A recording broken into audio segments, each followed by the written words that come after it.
Brihanmumbai municipal corporation state level online education 2021, कक्षा 9वीं, विषय हिंदी। और आज का सब्जेक्ट है उपायजित लेखन, निबंध लेखन। निबंध लेखन के बारे में आप सब कुछ जानते होंगे। निबंध यानी जिसका कोई बंध नहीं है, उसे निबंध लेखन कहते हैं। 8 अंक के लिए 9वीं कक्षा में अंत में जो प्रश्न पूछा जाता है, वो प्रश्न रहता है निबंध लेखन का। निबंध लेखन बहुत ही आसान होता है जो लिखने में, परीक्षा में। हमने जो कुछ पढ़ा है, जो कुछ हमारे पास जानकारी है, हमारे मन में जो कुछ विचार है, जो हम किसी विषय पर लिखते हैं, उसे निबंध लेखन कहते हैं। तो निबंध लेखन क्या होता है? एक अच्छे निबंध की विशेषताएं, निबंध की रूपरेखा, एक अच्छे निबंध का नमूना, इसके बारे में आपको जानकारी देने वाला हूँ। तो निबंध, इस जैसे इंग्लिश में हम ऐसे कहते हैं, ऐसे राइटिंग कहते हैं, हिंदी में निबंध लेखन कहते हैं। निबंध आसान और सरल है कि जिसे हम लिख सकते हैं। परीक्षा में हमें 3 या 4 टॉपिक दिए रहते हैं, उस विषय पर हमें निबंध लेखन लिखना होता है। जो विषय हमें दिया है, उस विषय को समझना बहुत ही आसान होता है, समझना जरूरी होता है। उस विषय के अनुसार हमें निबंध लेखन लिखना होता है। निबंध लेखन हमें कुछ ऐसी शब्दों की सीमा दी रहती है, उस शब्दों की सीमा के अनुसार हमें निबंध लेखन लिखना होता है। जैसे निबंध लेखन 80 या 100 शब्दों में हमें लिखने के लिए कहते हैं, तो उसी 80 या 100 शब्दों में निबंध लेखन लिखना होता है। निबंध लेखन लिखते समय हमें ये बातें ध्यान में रखना है कि निबंध में पूछे गए विषय कौन से हैं। उसी विषय के अनुसार हमें निबंध लेखन लिखना होता है। जैसे किसी की आत्मकथा लिखने के लिए बोला होता, तो आत्मकथा ही लिखनी होती है। किसी वृक्ष के बारे में जानकारी लिखना होता है, तो वृक्ष के बारे में जानकारी लिखनी होती है। किसी थोर पुढ़ारी के बारे में हमें जानकारी या विषय होता है, तो उस पुढ़ारी के बारे में हमें लिखना होता है। परंतु निबंध लेखन लिखते समय हमें ये बातें ध्यान में रखना है कि हमें जो शब्द दिए, शब्द की सीमा दिए है, उसी शब्द की सीमा में हमें निबंध लेखन लिखना होता है। निबंध लेखन के भी 4 अलग अलग टॉपिक है, उसके बारे में भी आपको जानकारी देने वाला हूँ। जब आप निबंध लेखन लिखते हैं, तो हमें विचार करके कि इस निबंध का क्या सारांश है और हमें निबंध किस तरह से लिखना है, ये भी जानकारी हमें रखना चाहिए। निबंध लेखन लिखते समय हमें ये ध्यान में रखना है कि प्रस्तावना, मध्य का और अंतिम निबंध का अंत भी हमें करना जरूरी होता है। जब हम निबंध लिखते हैं, तब हमें कुछ निबंध के पहले कुछ ऐसे शब्द लिखना है कि निबंध पढ़ते ही कोई ऐसा जागरूक होना चाहिए कि जो लिखने वाला निबंध है, इस निबंध के बारे में बहुत उसको जानकारी है। या कविता का कुछ लाइन लिख सकते हैं, या सारांश लिख सकते हैं, जिससे हमारा निबंध बहुत अच्छी तरह से हो। जैसे हम पाठ पढ़ते हैं, पाठ में हमें सबसे पहले उसके बारे में जानकारी दी जाती है, पाठ की प्रस्तावना, पाठ का मध्यगा और पाठ का जब अंत होता है, उसके बारे में हमें जानकारी समझता है। उसी तरह से निबंध जब हम लिखते हैं, तो हमें भी प्रस्तावना, मध्य और अंतिम सारांश के अनुसार ही निबंध लिखना होता है। निबंध लिखते समय हमें ये बात ध्यान में रखना है कि जिस विषय हिंदी विषय का है, तो हिंदी विषय का ही अनुवाद निबंध में होना चाहिए। दूसरी बात है एक अच्छे निबंध की विशेषताएं, निबंध की रूपरेखा, एक अच्छे निबंध का नमूना। तो निबंध क्या होता है? सबसे पहले हमें ये प्रश्न निर्माण होता है कि अभी हम 9वीं कक्षा में गए हैं। 8वीं कक्षा तक हमें भी प्रश्न आया है कि निबंध लेखन लिखो। परंतु प्रश्न कैसे आते थे? किसी गाय के ऊपर निबंध लिखो, किसी बगीचा के ऊपर निबंध लिखो, किसी पाठशाला के ऊपर निबंध लिखो, या अपने मम्मी पापा के ऊपर निबंध लिखो। तो उसमें क्या आता था? पाठशाला, मेरी पाठशाला। हमें ये ध्यान में रहता था कि मैं स्कूल में जाता हूँ, मेरी पाठशाला है, मेरे स्कूल में मैं क्या करता हूँ, पढ़ता हूँ, मैं एक कक्षा में पढ़ता हूँ, ये हमें क्या रहता था, ध्यान में रखता था। परंतु अभी निबंध का 9वीं कक्षा में सारांश बदल गया है। और आपने इसके पहले भी पढ़ा है कि निबंध में किसी की आत्मकथा, किसी का वृत्तांत, इस तरह से कोई ना कोई बदल हो गया, तो उसी के अनुसार हमें निबंध लिखना होता है। तो निबंध क्या होता है? निबंध होता है, निबंध शब्द दो शब्दों से मिलकर बना है। शब्दों से शब्द मिलकर क्या होता है? वाक्य होता है। तो हमें शब्दों से शब्द मिलकर क्या करना है? निबंध बनाना होता है। जैसे हम कहानी लेखन लिखते हैं, कहानी लेखन में हमें क्या देते हैं? कुछ कहावतें देते हैं। कहानी लेखन में हमें कुछ शब्द देते हैं। उस शब्द को क्या करते हैं? हम शब्दों से शब्द मिलाकर क्या करते हैं? उसका सारांश पूर्ण करते हैं। उसी तरह से हमें कुछ ये देते हैं, प्रश्न देते हैं, उस प्रश्न या उस सारांश को पढ़कर हमें निबंध लिखना होता है। यानी निबंध लेखन यानी शब्द जो शब्द से मिलकर क्या करना है, उसका सारांश लिखना जो होता है, उसे निबंध कहते हैं। इसका अर्थ है भली प्रकार से बंधी हुई रचना। शब्दों से शब्द मिलकर वाक्य तैयार होता है। वाक्य तैयार कर कर हम क्या करते हैं? कोई परिच्छेद तैयार करते हैं। परिच्छेद से परिच्छेद मिलकर एक क्या होता है? सारांश यानी निबंध तैयार होता है। उसे हम निबंध कहते हैं।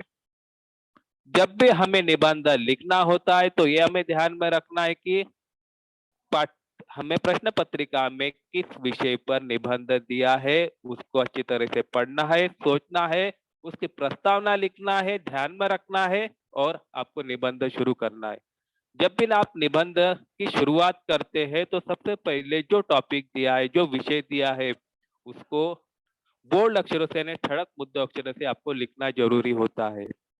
बाद में जब हम निबंध की शुरुआत करते हैं तो थोड़ी सी जगह छोड़कर पैराग्राफ के अनुसार हमें निबंध लिखना होता है। 3 या 4 परिच्छेद में हमें निबंध लिखना होता है।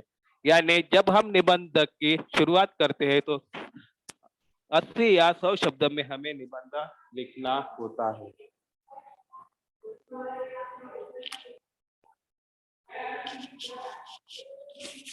तो निबंध लेखन यानी क्या है? निबंध लेखन एक बंधी हुई रचना है जिसका कोई बंध नहीं, परंतु रचना के अनुसार हमें क्या करना होता है? निबंध लिखना होता है। अभी तक आपने 8वीं कक्षा तक निबंध और 9वीं कक्षा में भी देखा है कि निबंध किस तरह से आपको लिखना है, जिसमें किस तरह से शब्द आपको लिखना है, किस तरह से रचना के अनुसार आपको निबंध लिखना है। यानी निबंध लेखन यानी शब्द दो शब्दों से बंधा हुआ रचना, उसे हम निबंध कहते हैं। निबंध लेखन लिखते समय आपको ये भी ध्यान में रखना है, जो आपको विषय दिया है उपार्जित लेखन में, उसे अच्छी तरह से पहले ही बोल्ड अक्षरों से लिखना है। तो निबंध लेखन यानी क्या है? किसी विषय पर क्रमबद्ध तरीके से विचारों की सुसूत्रता के साथ अलंकारिक शब्दों एवं सुस्पष्ट भाषा शैली का उपयोग कर स्पष्टीकरण के साथ लेखन करना होता है। जो भी आपको विषय दिया है प्रश्न पत्रिका में, उसे क्रमबद्ध तरीके से और विचारों की सुसूत्रता के अनुसार अलंकारिक शब्दों में एवं सुस्पष्ट भाषा शैली का उपयोग कर हमें स्पष्टीकरण के साथ लेखन करना होता है। तो ये बातें निबंध लेखन लिखते समय हमें ध्यान में रखना है कि क्रमबद्ध तरीके से हमें रचना की शब्दों की रचना करना है, विचारों की रचना करना है। विचारों के साथ साथ अलंकारिक शब्द है, व्याकरण के जो शब्द है, उसका भी हमें उपयोग करना है। और सुस्पष्ट भाषा शैली, जो हमारी भाषा शैली है वो व्यवहारिक और उसी के अनुसार होना चाहिए। जो हम बोली भाषा के अनुसार निबंध नहीं लिखना चाहिए, सुस्पष्ट भाषा शैली होना चाहिए। उनका ही उपयोग करते हुए हमें स्पष्टीकरण के साथ 4 या 5 परिच्छेद में निबंध लेखन लिखना होता है। ये नियम है निबंध लेखन के। तो कुछ उदाहरण दिए हैं निबंध के। निबंध के कौन कौन से प्रकार है, उस प्रकार के अनुसार हमें कुछ उदाहरण भी दिए गए हैं। तो सभी के एक एक प्रकार आपको प्रश्न पत्रिका में दिए जाते हैं। जो निबंध आपको सरल और आसान लगता है और अपने विचार में आता है, उसी अनुसार आपको निबंध प्रश्न उत्तर पत्रिका में लिखना होता है।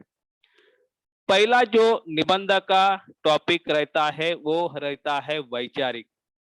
वैचारिक यानी क्या होता है, जिसमें कुछ हमारे विचार उस निबंध में हम लिख सकते हैं।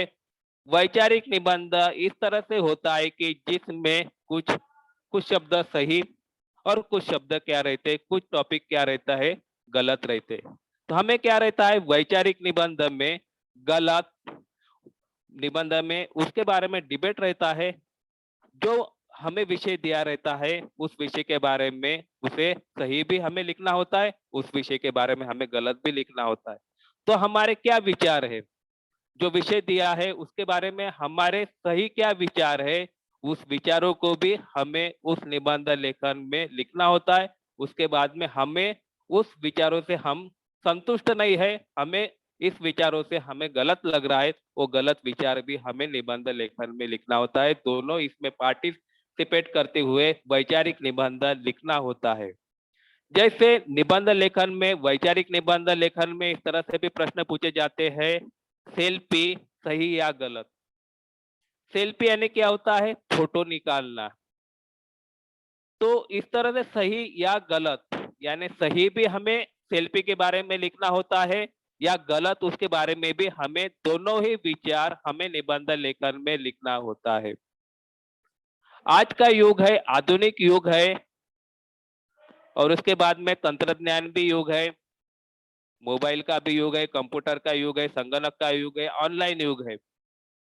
तो हम क्या करते हैं, हमारे जो मोबाइल में है अच्छी तरह से सेल्फी निकालती है, फोटो निकालते हैं। हम किसी भी जगह पे जाकर क्या करते हैं, फोटो निकालते हैं और फोटो का आनंद लेते हैं।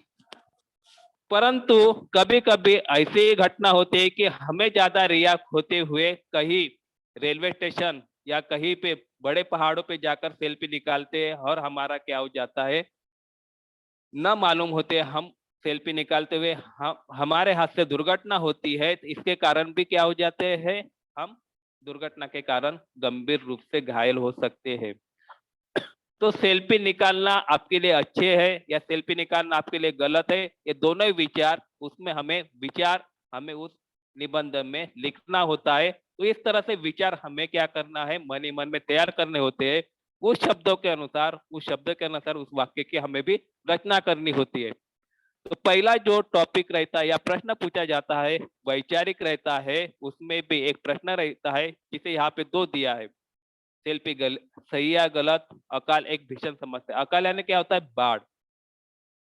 बाढ़ में क्या होता है, अकाल तीन प्रकार की भी होती है, बाढ़ आने से, बारिश आने से, बारिश ज्यादा होने से, बारिश ज्यादा न होने से, महंगाई बढ़ने से, भूखमारी होने से। ये बहुत सी ऐसी समस्या है, एक हमें अकाल एक भीषण समस्या है। तो इसमें अकाल के बारे में हमें क्या करना है, कुछ जागरूकता हमें दिखाना है कि ये करने से अकाल से हम बच सकते हैं, ये करने से अकाल नहीं आ सकती है। तो हमें ये विचार रखना है कि अकाल यानी क्या होता है, किस कारण होता है और उस समस्या क्या है, उस समस्या से हम किस तरह से उपार्जन कर सकते हैं। तो ये जो विचार रहते हैं हमें मन ही मन में तय करने होते हैं और उसी के अनुसार हमें क्या करना होता है, निबंध लिखना होता है। तो बहुत ही आसान होता है, अभी तक हम पढ़े हैं, बहुत ही आसान होता है कि निबंध लेखन क्या होता है। जिस तरह से आप जितने अपने विचार होते हैं उसी तरह से आप निबंध बहुत अच्छी तरह से लिख सकते हैं।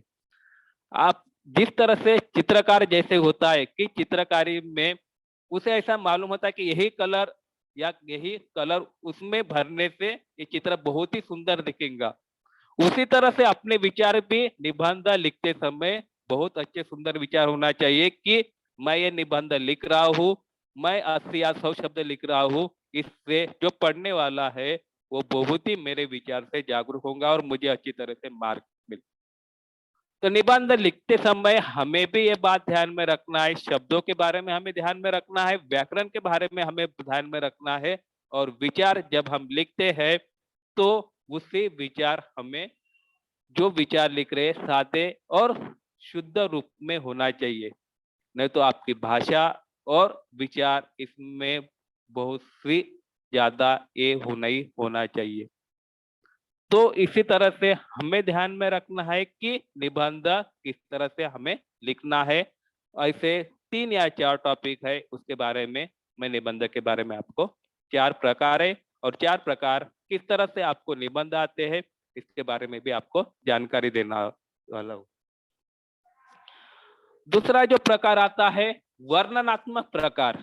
पहला जो है वैचारिक निबंध, दूसरा जो प्रकार आता है हिंदी में निबंध लेखन का वर्णनात्मक प्रकार।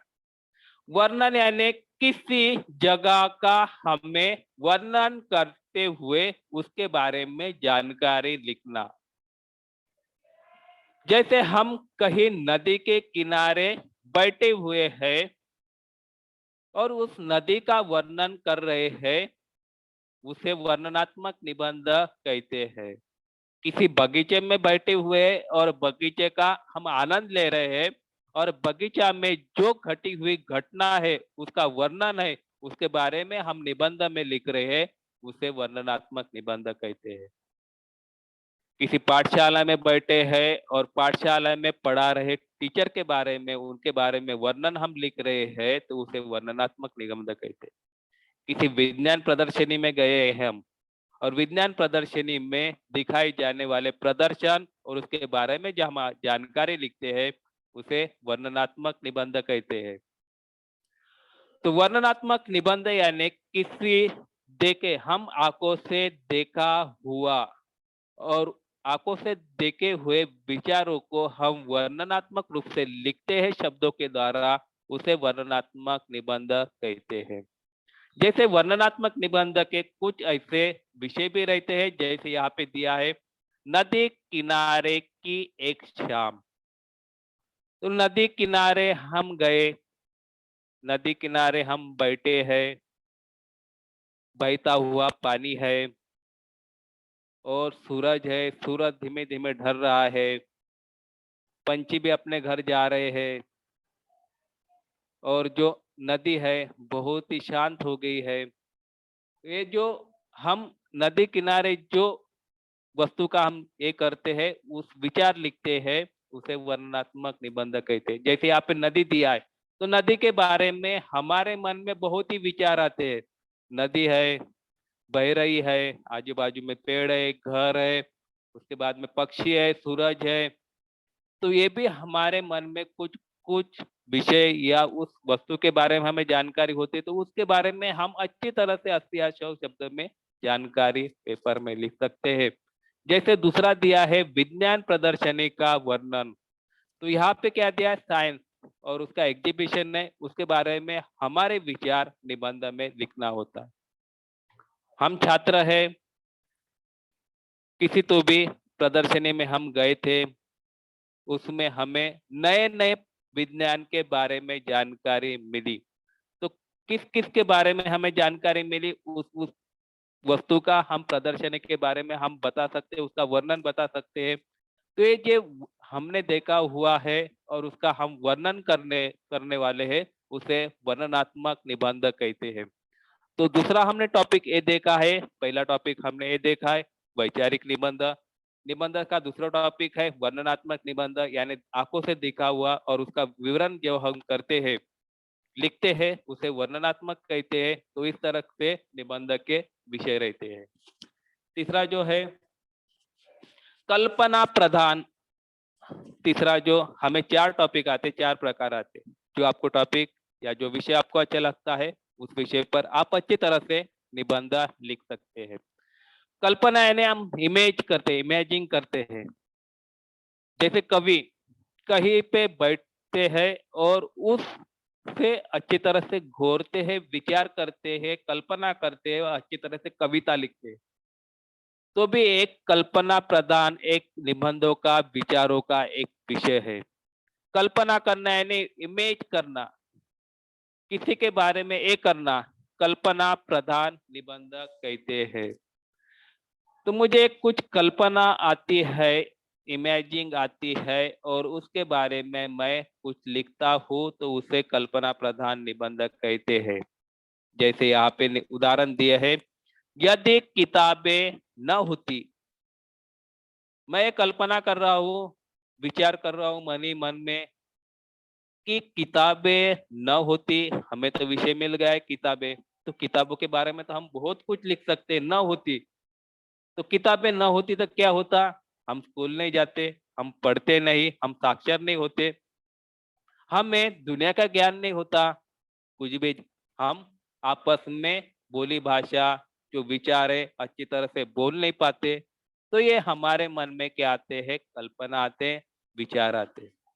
तो पहला जो विषय है कि यदि किताबें न होती, किताबें न होने के कारण हम क्या स्कूल में नहीं पढ़ सकते थे, साक्षर नहीं हो सकते थे, अच्छे कार्यालय में हम नौकरी नहीं कर सकते।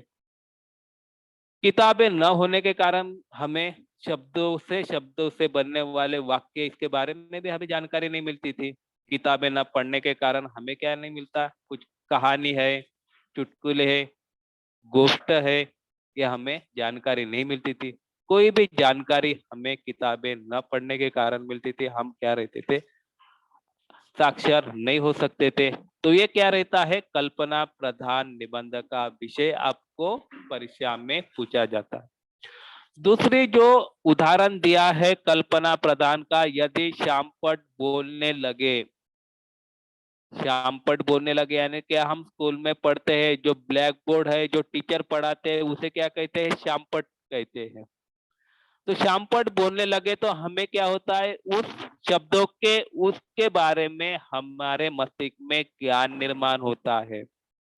श्यामपट बोलने ही नहीं लगेंगे, हमें वो जानकारी नहीं मिलेंगी, तो हमें जो पढ़ाया गया उस विषय के बारे में कुछ भी ज्ञान प्राप्त नहीं होगा। तो श्यामपट यानी ब्लैक बोर्ड होता है। तो श्यामपट पर कौन पढ़ाते हैं, टीचर पढ़ाते हैं। कुछ टॉपिक देते हैं, उसका एक्सप्लेनेशन करते हैं। और टीचर ही नहीं पढ़ाएंगे, अध्ययन नहीं करेंगे, तो अध्यापन नहीं करेंगे तो आपको अध्ययन आएगा क्या, नहीं आएगा।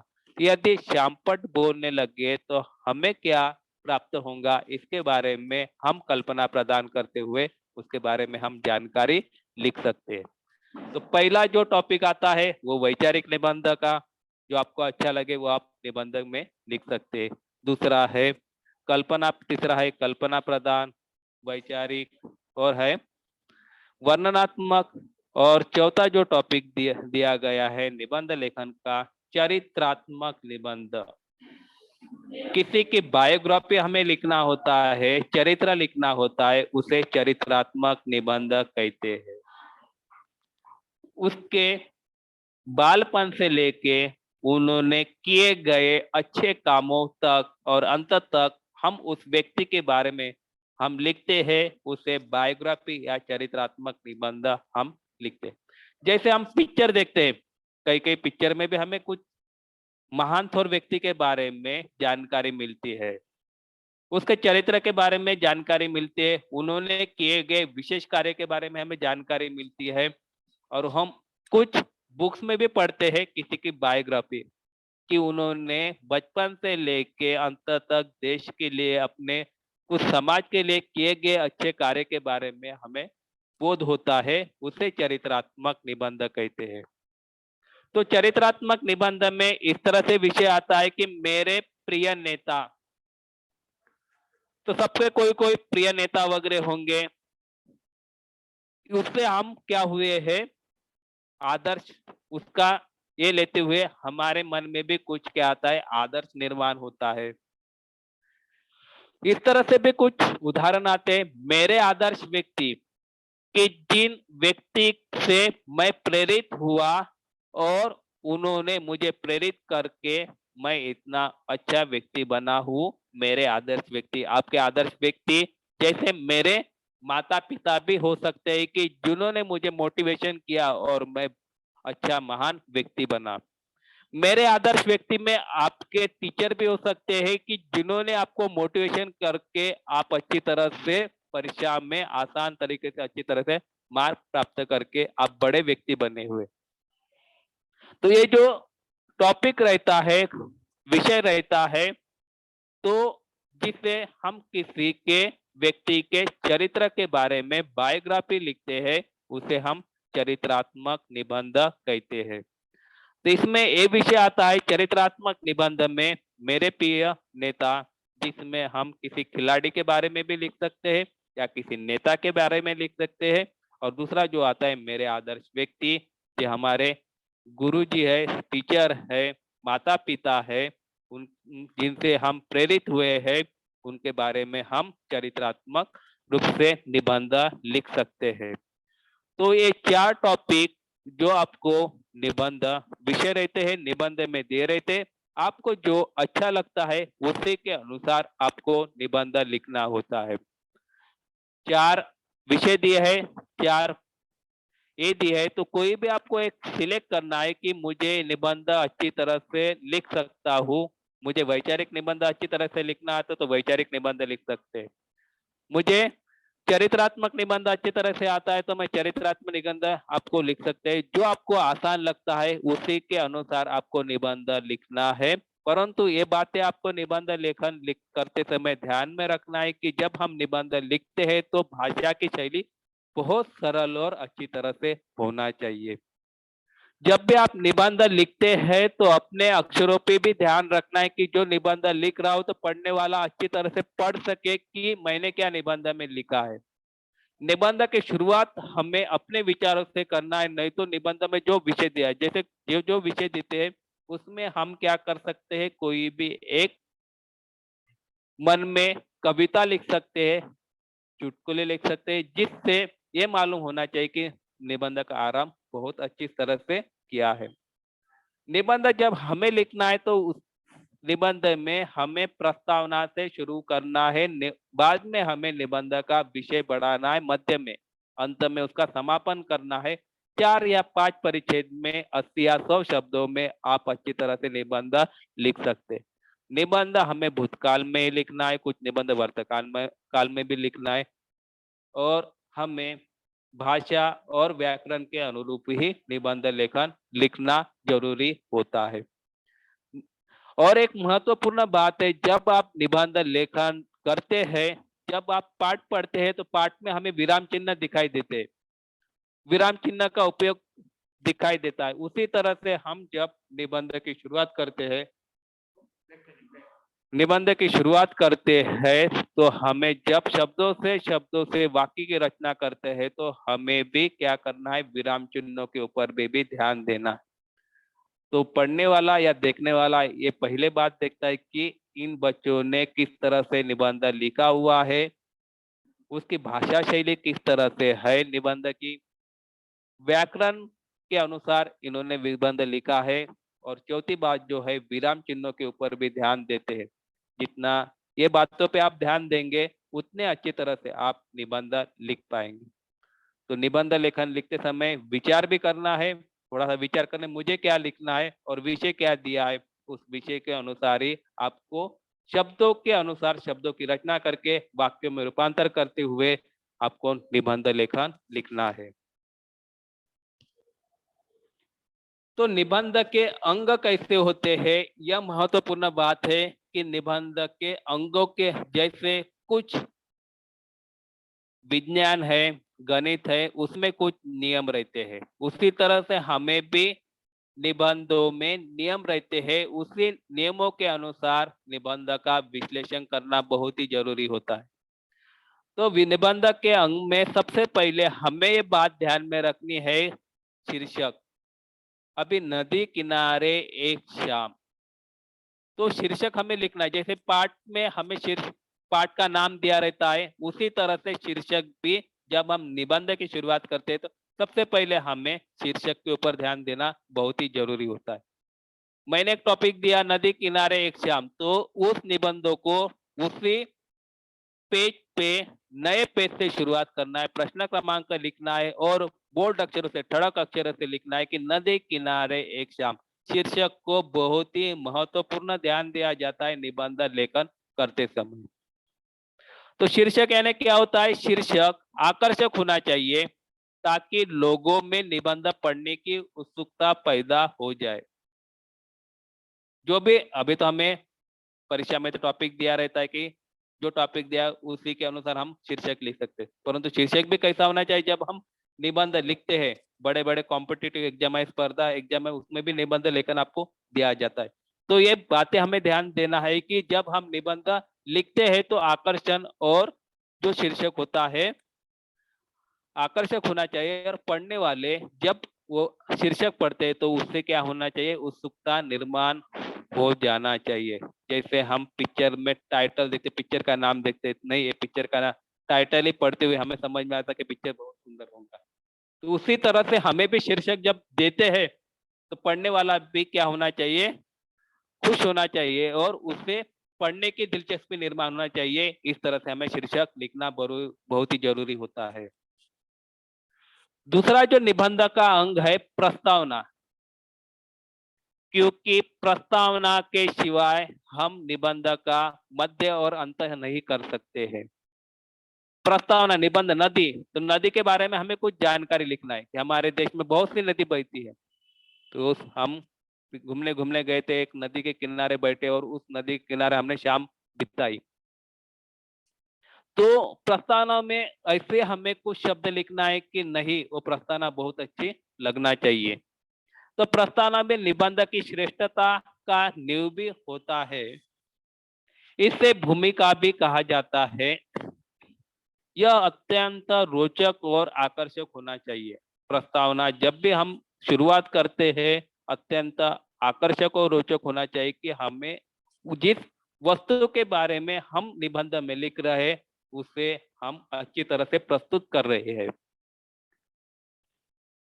यह बहुत लंबी नहीं होनी चाहिए। प्रस्तावना जब हम लिखते हैं तो 5 या 6 लाइन में लिखना चाहिए, ज्यादा विस्तृत लंबा नहीं होना चाहिए। इस प्रकार की हो कि जिसमें विषय वस्तु की झलक प्रस्तुत कर सके। जो विषय दिया है उस वस्तु के बारे में हम झलक प्रस्तुत कर सके, इस तरह से हमें प्रस्तावना लिखना होता है। जैसे बालक का जन्म होता है तो बालक यानी क्या हो गया, प्रस्तावना हो गई उस निबंध का। जब वो जवान होता है तो उसमें मध्य आता है, बुढ़ापा आता है तो अंत आता है। उसी तरह से बालक की जैसी जैसी क्या होती है, बाढ़ होती है, जैसा जैसा उम्र में बड़ा होता है उस तरह से हमें भी निबंधों को उसी विषय के अनुसार लिखना होता है।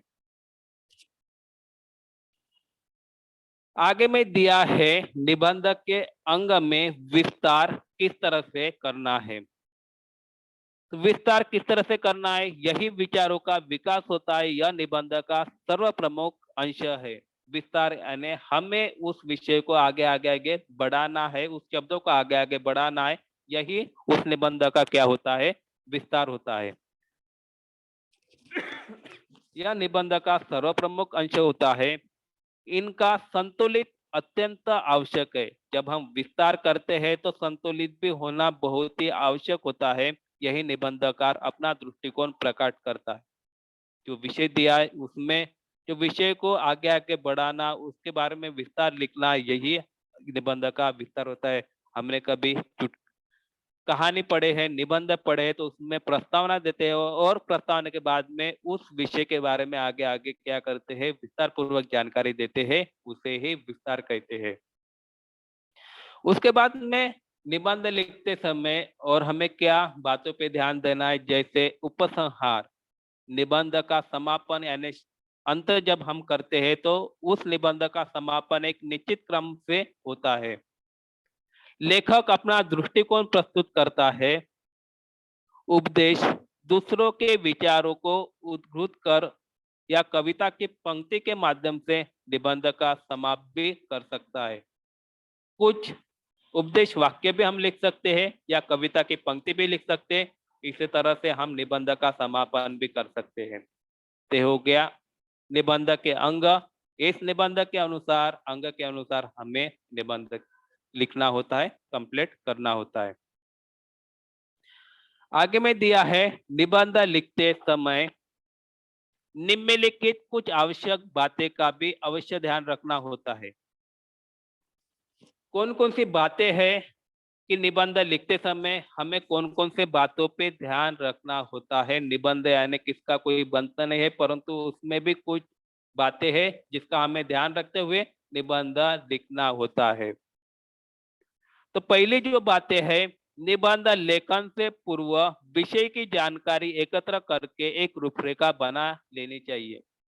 जैसे आपको वैचारिक निबंध दिया है, कल्पना प्रधान निबंध दिया है, किस या चरित्रात्मक निबंध दिया है, तो उस व्यक्ति के बारे में या उस वस्तु के बारे में हमें कुछ जानकारी है तो उसका थोड़ा सा रूपरेखा बना के थोड़े थोड़े शब्दों में हमें एक करना, जैसे कहानी लेखन करते हैं तो कहानी लेखन में हमें कुछ थोड़े थोड़े शब्द देते हैं, उसका हम विस्तार करते हैं, उसी तरह से हमें कुछ शब्द थोड़े थोड़े इसमें लिखना है, तो उस शब्दों के अनुसार हम क्या कर सकते हैं, निबंध का विस्तार भी कर सकते हैं, प्रस्तावना भी लिख सकते हैं, या उसका अंतिम ये भी कर सकते हैं। तो हमें ये बात ध्यान में रखना है कि निबंध लेखन के पूर्व विषय हमें उसकी रूपरेखा रखना या जानकारी लिखना बहुत ही महत्वपूर्ण होता है। निबंध लेखन हमें 15 या 20 मिनट में पूर्ण करना होता है। दूसरा है निबंध में विचारों का क्रमबद्ध रूप से अनुच्छेद में प्रस्तुत करना होता है। 3 या 4 अनुच्छेद या परिच्छेद में हमें क्रमबद्ध रूप से उस विषय के बारे में हमें लिखना होता है, जैसे प्रस्तावना है, विषय विवेचन है, समापन है। तो इसी क्रमबद्ध के अनुसार हमें क्या करना है, विचारों को क्रमबद्ध अनुच्छेद से प्रस्तुत करना होता है। निबंध की भाषा प्रभावशाली और सरल भाषा होना चाहिए। जो हम लिखते हैं प्रभावशाली होना चाहिए, पढ़ने वाला प्रभावी होना चाहिए, उससे कुछ बोध होना चाहिए, परंतु जब हम लिखते हैं तो सरल भाषा भी होना चाहिए। ये बातों पे भी हमें ध्यान रखना है। निबंध में मौलिकता का भी ध्यान रखना चाहिए कि जो हम शब्द लिख रहे हैं इसी से किसी को दुख या भावना प्रकट नहीं होना चाहिए, द्वेष प्रकट नहीं आना चाहिए जो हम लिख रहे हैं। तो लिखते समय, निबंध लिखते समय हमें ये बात ध्यान रखना है, किसी भी इसमें ये हम जो लिख रहे हैं तो भावना या द्वेष किसी व्यक्ति में नहीं निर्माण होना चाहिए, मौलिकता रहना चाहिए, अपनी शैली में ही हमें विचार प्रकट करना होता है। ये बातें महत्वपूर्ण है कि जब हम निबंध लेखन लिखते हैं। वाक्य संक्षिप्त तथा चुस्त होना चाहिए। जब भी हम वाक्य लिखते हैं संक्षिप्त तरफ से और चुस्त होना चाहिए। जटिलता, दोहराव, दुराचार से बचना चाहिए। वही वही वाक्य हम लिख रहे, वही वही व्यक्ति का नाम नाम लिख रहे, वही वही स्थान का नाम लिख रहे, वो पढ़ने वाला भी क्या हो जाएगा, बोर हो जाएगा। तो जो हम वाक्य लिख रहे, जो हम शब्द लिख रहे हैं एक ही बार लिखना चाहिए, उसका दोहराव नहीं करना चाहिए। इस तरह से हमें निबंध का विश्लेषण करना चाहिए। निबंध का नियम जो होता है, यथास्थान, यथा प्रसंग, काव्य पंक्तियों, सूक्तियों आदि का भी प्रयोग निबंध में प्रभावशाली कर सकते हैं। आपको कुछ यथा प्रसंग या कुछ यथा प्रसंग के बारे में जानकारी है, या कुछ काव्य पंक्तियों के बारे में हमें जानकारी ये आती है, लिखना आता है काव्य, ये भी कर सकते हैं, सूक्तियां भी लिख सकते हैं। इस पंक्ति इसका भी हम उपयोग निबंध लेखन में कर सकते हैं। अंत में सुवचन भी लिख सकते हैं, कहावतें भी लिख सकते हैं। अंत में इस तरह से हम उस निबंध का समापन भी कर सकते हैं। भाव भाषा के प्राण होते हैं। निबंध में भाषा भावों को प्रदान दिए जाते हैं। उसमें दिए गए हमारे भावना क्या है, हमारे विचार क्या है, उसमें भी ज्यादा से ज्यादा महत्व दिया जाता है। ये सब अंग है निबंध में। जब हम लिखते हैं तो ये अंग, ये नियमों का हमें पालन करना बहुत ही जरूरी होता है। उसके बाद में आवश्यकता क्या है, जब हमें अच्छी तरह से निबंध लिखना है तो क्या क्या आवश्यकता है। शीर्षक का अध्ययन करना, जो हमें टॉपिक दिया है, शीर्षक दिया है, उसका अध्ययन करना और उसे उसको पेपर में अच्छी तरह से लिखना, बोल्ड अक्षरों से लिखना, पैराग्राफ बना के लिखना। जब हम लिख रहे निबंध लेखन तो हमें जो उत्तर पत्रिका मिलती है तो नए पेज से शुरुआत करना, ये बातें हमें ध्यान में रखना है। प्रश्न क्रमांक लिखना, उपार्जित लेखन है तो उपार्जित लेखन लिखना, ये सब बातें हमें ध्यान में रखते हुए निबंध लेखन की शुरुआत करना होता है। उसके बाद में है संकेत बिंदु का भी समझना, क्या संकेत दिए है, क्या बिंदु दिए है, इन बातों के भी हमें समझ कर ही निबंध लेखन की शुरुआत करना होता है। संकेत और बिंदु को भी हमें ध्यान में रखना होता है। शब्द सीमा में भी हमें ध्यान में रखना होता है। जो शब्द दिए है, अभी आपको शब्द दिया है कि 80 या 100 शब्द में ही हमें निबंध लिखना है, तो 80 या 100 शब्द में भी ऐसे जरूरतमंद शब्द ही हमें लिखना है कि हमारा निबंध प्रभावशाली होना चाहिए। तो शब्द सीमा में भी हमें ध्यान में रखना जरूरी होता है। प्रारूप क्या दिया है निबंध का, किसके वैचारिक निबंध दिया है, चरित्रात्मक निबंध दिया है, भावनात्मक निबंध दिया है, कल्पना प्रधान निबंध दिया है, ये सभी विषय को समझते हुए हमें प्रारूप के अनुसार हमें निबंध लेखन लिखना होता है। क्रमबद्धता के अनुसार निबंध लिखना होता है। क्रम के अनुसार प्रस्तावना है, उसके बाद में विषय है, उसको हमें विस्तृत रूप से लिखना है। समापन करना है, कुछ चुटकुले है या कविता पंक्ति लिखना है, ये बातें आपको समझकर ही निबंध लेखन लिखना होता है। शब्द चयन भी अच्छी तरह से लिखना होता है कि जिस शब्द से किसी व्यक्ति की भावना या कोई पढ़ने वाले की भावना उसमें गलत ना हो, ये बातें भी हमें निबंध लेखन लिखते समय लिखना होता है। भाषा शैली तो बहुत ही अच्छी होना चाहिए, जैसे हिंदी विषय का निबंध है तो हिंदी भाषा शैली में ही हमें निबंध लिखना होना चाहिए। बोली भाषा के अनुसार हमें निबंध नहीं लिखना है, तो व्याकरण के अनुसार और पाठ के दिए गए शब्दों के अनुसार हमें निबंध लेखन, व्यवहारिक अनुसार हमें निबंध लेखन लिखना होता है। और अंत में हम मुहावरे और सूक्तियों का भी प्रयोग कर सकते हैं। निबंध जब अंत में हम क्या कर सकते हैं, मुहावरे लिख सकते हैं, कवि की पंक्तियां कुछ लिख सकते हैं जो हमारे मन में है, या चुटकुले लिख सकते हैं। इससे भी हम प्रयोग करते हुए निबंध का समापन कर सकते हैं। अंत में क्या आता है, उपयुक्त निष्कर्ष। प्रत्येक इसमें कुछ ना कुछ निष्कर्ष होता है, तो इस निबंध से मुझे ये निष्कर्ष प्राप्त हुआ है। ऐसे निष्कर्ष हम अंत में 2 या 3 लाइन में लिख सकते हैं कि मुझे ये निष्कर्ष प्राप्त हुआ है, निबंध से मुझे ये जानकारी मिली, मैं इससे प्रारूप हुआ। ये सब हम जानकारी उपयुक्त निष्कर्ष में भी लिख सकते हैं। तो निबंध लेखन में जो कुछ ये दिया है, इस तरह से निबंध लेखन के कुछ नियम होते, उस शब्दों के अनुसार भी हम विश्लेषण कर सकते हैं। तो विज्ञान, वरदान या अभिशाप, इस तरह से भी आपको प्रश्न पूछा जाता है। बेटी बचाओ बेटी पढ़ाओ, विज्ञान, वरदान और अभिशाप क्या है, किस तरह से हमें लिखना है, तो उसके पहले हमें जानकारी रखना है कि भूमिका, प्रस्तावना, विज्ञान का अर्थ क्या होता है, जो टॉपिक दे दिया है हमें, विज्ञान क्या होता है, विज्ञान का महत्व क्या है, विज्ञान के लाभ क्या है, विज्ञान से होने वाले हानियां और उपाय और उपसंहार।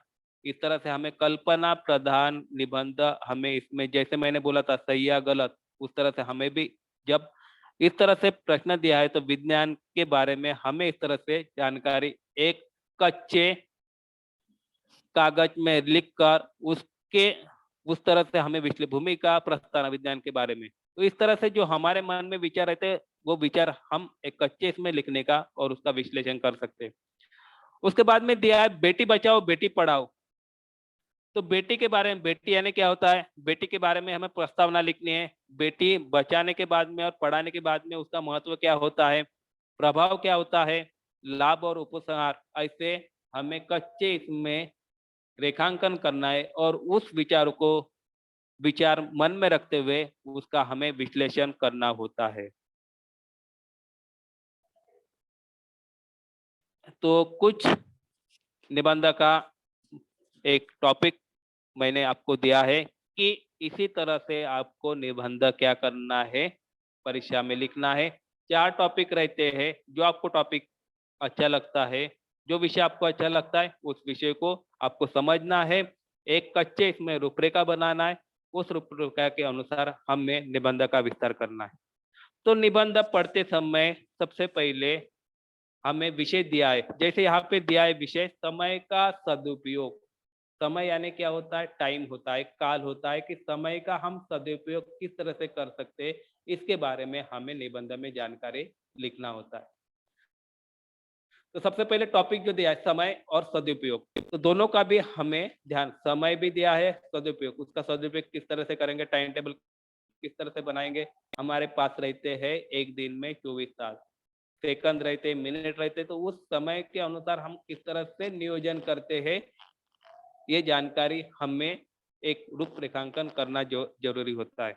जब भी आप निबंध लिखते हैं तो नए पेज से नए प्रश्न पत्रिका मिलते हैं, उसमें आपको निबंध दिया है, उत्तर पत्रिका के नए पेज से उसमें लिखना है प्रश्न पत्रिका, और चारों बाजू में आपको चौकट करना है। जहाँ यहाँ पे बोल्ड अक्षर से चौकट किया है, देखो बोल्ड अक्षर से चौकट किया है, बीच में क्या लिखा हुआ है, जो टॉपिक दिया है बीच में लिखा हुआ है और कलर से लिखा हुआ है। आपको लगता होगा कि मैं कलर से भी लिख सकता हूँ, तो कलर से भी आप बोल्ड अक्षर से समय का सदुपयोग किस तरह से लिख सकते हैं। यानी जो टॉपिक दिया है उसमें भी पढ़ने वाला सबसे पहले आपने शीर्षक क्या दिया है यही देखता है। उसके बाद में संकेत बिंदु क्या दिया है, संकेत बिंदु में सबसे पहले आता है प्रस्तावना। भूमिका, समय के सदुपयोग की आवश्यकता, समय के सदुपयोग का महत्व, उपसंहार। बाद में प्रस्तावना का विश्लेषण किया है। शेक्सपियर ने कहा है, मैंने समय को बर्बाद कर दिया और अब समय मुझे बर्बाद कर रहा है। इस कथन से स्पष्ट है कि संसार में सबसे अमूल्य वस्तु है समय। यहाँ पे देखो प्रस्तावना इस तरह से हमें हमारे विचार लिख सकते हैं। इसमें देखो जो विराम चिन्ह है, विराम चिन्ह का भी हमें इस्तेमाल करना है और जहाँ पे रुकना है वहां पे हमें स्वल्प विराम भी देना है। जो समय को व्यर्थ गवाता है वह स्वयं नष्ट हो जाता है। समय किसी के अधीन नहीं है, न ही समय किसी की परवाह करता है। जो मनुष्य समय का महत्व नहीं समझता वह जीवन में असफल होता है। तो इस तरह से हम 20 शब्दों में वाक्य की रचना कर सकते हैं और एक शीर्षक में यहाँ तक के हम प्रस्तावना लिख सकते हैं। बाद में आता है उसका विषय विवेचन, यानी उसको पढ़ाना, शब्दों के अनुसार उसको आगे करना है।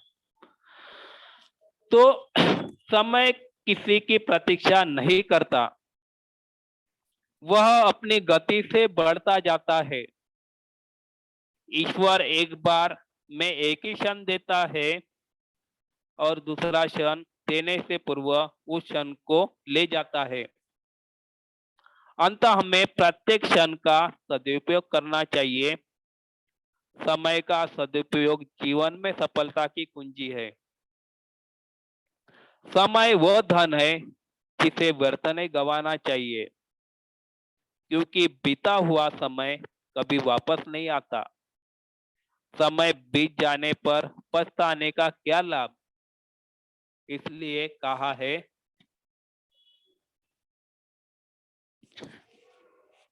कि समय की हमें क्या करना चाहिए, बचत करना चाहिए। समय पे हमें ध्यान रखना चाहिए, समय पे ही समय से हमें कार्य करना चाहिए। आज का काम कल करेंगे, कल का काम परसों, तो जो है काम का बोझ बढ़ता ही जाएगा।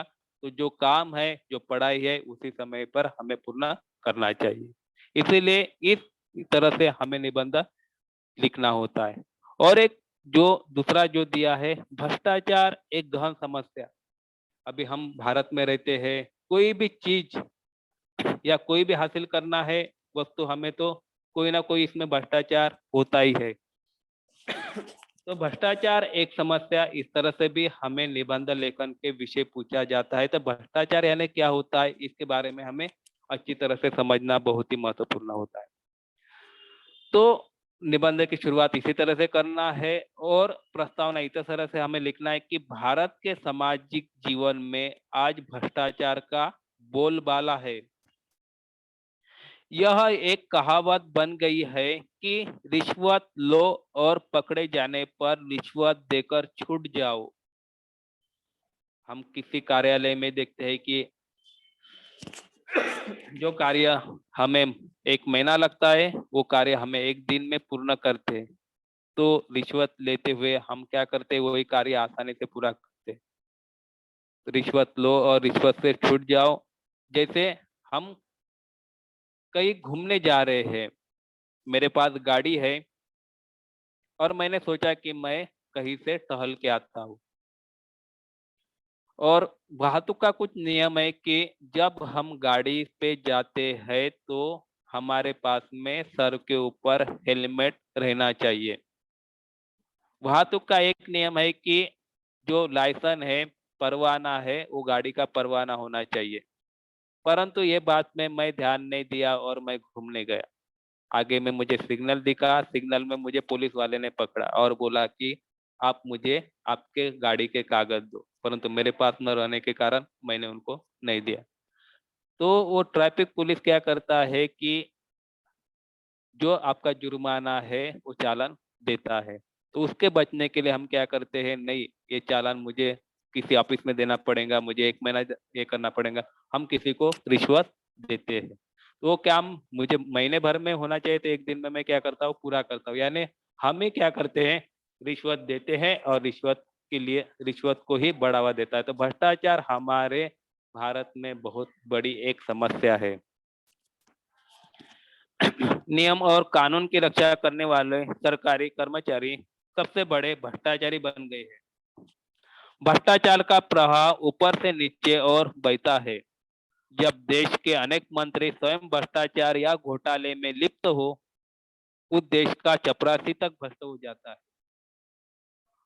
यही स्थिति भारत की हो चुकी है। सरकारी कार्यालयों में बिना घूस दे कोई काम नहीं होता। झूठे बिल बनाए जाते हैं। बड़े बड़े अधिकारी कागजों की सड़कें पुल आदि बनाते हैं, सारा पैसा खुद खा जाते हैं। तो भ्रष्टाचार हमारे एक गहन समस्या है कि हम रिश्वत देते हैं और वो काम जल्दी से जल्दी पूरा करते हैं कि उस काम को हम जल्दबाजी में इतने रहते हैं कि नहीं, वो काम मुझे एक महीने नहीं आज ही पूरा कंप्लीट करना है। इस जल्दबाजी में हम क्या करते हैं, हम भ्रष्टाचार या कुछ रिश्वत देते हैं। सरकारी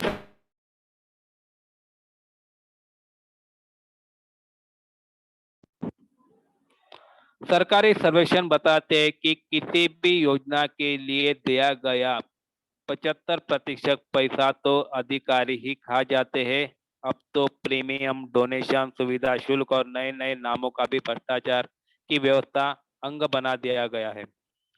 कहने का अर्थ है कि सरकार तक ने भी सबको स्वीकार कर लिया है। इसलिए व्यापारी और व्यवसायी को भी का भी यह ध्येय बन गया है कि ग्राहकों को जितना मर्जी लूटो।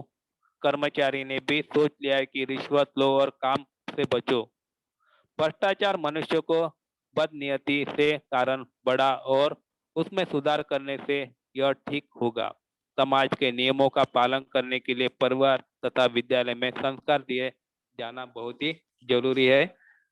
और ऐसा पाठ भी दिया गया है कि भ्रष्टाचार किस तरह से होता है, भ्रष्टाचार से बचने के लिए क्या करना चाहिए, और कुछ कानून भी है। तो भ्रष्टाचार हमारे समाज में एक क्या है, समस्या है। और इस तरह से हम क्या कर सकते हैं, उसके बारे में विचार हम निबंध में लिख सकते हैं। तो इस तरह से जो निबंध लेखन का आपको पाठ हमने बताया कि निबंध लेखन आपको किस तरह से लिखना है। 7 अंक के लिए आपको निबंध लेखन दिया जाता है। तो आपको अच्छी तरह से समझ में आ ही गया होगा। निबंध के प्रकार भी आपको बताया। जो आपको निबंध के प्रकार अच्छे लगते होंगे उसी के अनुसार आपको निबंध लिखना है। और ध्यान में रखना है कि जब आप निबंध लिखते हैं तो अपनी भाषा, शैली, व्याकरण, शुद्ध लेखन, ये सभी बातों को ध्यान में रखते हुए और अपने विचारों को ध्यान में रखते हुए 60 या 80 शब्दों के लिए निबंध लेखन पूछा गया होगा तो 60 या 80 शब्दों में निबंध लेखन लिखना है। या 100 शब्द में पूछा गया होगा तो 100 शब्द में निबंध लेखन लिखना है। निबंध में अच्छी तरह से शीर्षक देना है। आपको अंत में कुछ काव्य या पंक्ति लिखना है तो अंत में समापन भी आप कर सकते हैं। तो ये निबंध के टॉपिक और आपको जानकारी दिया है। मैं समझता हूँ कि आपको निबंध लेखन अच्छी तरह से समझ में आ ही गया होगा। और आशा करता हूँ कि जब भी आपके 9वीं की एग्जाम होंगी तो आप अच्छी तरह से निबंध लेखन कर सकेंगे। और आपको निबंध आपकी किताबों के पीछे में भी दिया है। उस निबंधों को आप अपने मोबाइल के गूगल में सर्च करो और निबंध लेखन किस तरह से दिया है वो पढ़ो। आपको अच्छी तरह से ज्ञान भी बढ़ेगा और निबंध लेखन लिखने की जानकारी बढ़ेगी और आप अच्छी तरह से पेपर में निबंध लेखन लिख पाएंगे। या निबंध लेखन के किताबें भी आते हैं। किताबों में भी निबंध लेखन किस तरह से लिखना है ये भी जानकारी दिया जाता है। निबंध के प्रकार भी दिए रहते हैं। निबंध का अनेक अनेक टॉपिक के विषय पे दिया रहता है। वो विषय भी आप पढ़ सकते हैं और अच्छी तरह से आप निबंध लिख सकते हैं। तो आज के लिए इतना ही निबंध लेखन के बारे में।